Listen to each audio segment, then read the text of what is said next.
The events of Easter morning came as a complete surprise. Confusion, commotion, they ruled as people ran back and forth to and from the tomb.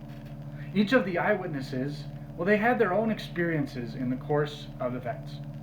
Mary Magdalene, she had her story to tell. Peter and John, they saw things in their own way. And the other women at the tomb, well, they clearly had not seen everything all at once. Some of them could tell about a young man in white clothes inside the grave. Others spoke about two men who stood before them in shining clothes. But that's the way it always is when eyewitnesses recount surprising occurrences, where one thing happens right after the other. No one person sees everything, and afterward, you have to try to reconstruct the sequence of events, but it's precisely the variations in the accounts of what happened that prove you are dealing with eyewitnesses. If all the accounts said the same thing, we might suspect the accounts to be doctored and collaborated.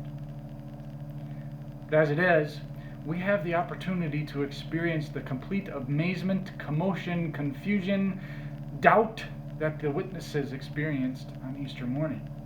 We also have the overwhelming joy when, by many proofs, it is shown to be true that Jesus rose from the dead. It was no longer a matter of speculation, nor was it a matter of the expectations the disciples had that inclined them to see visions and believe rumors.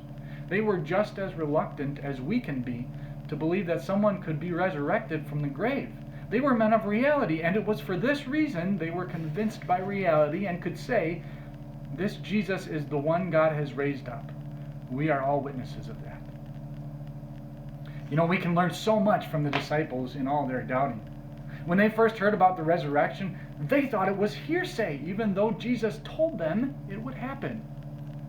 And yet, if they had such difficulty believing and could still be so completely convinced, there must also be hope for us with all of our doubts.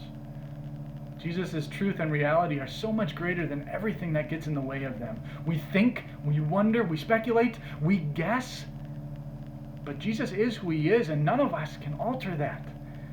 So let's encounter, see, be conquered, and be convinced by it, so we can be like Jesus' first disciples and stand firm on his confession unto death.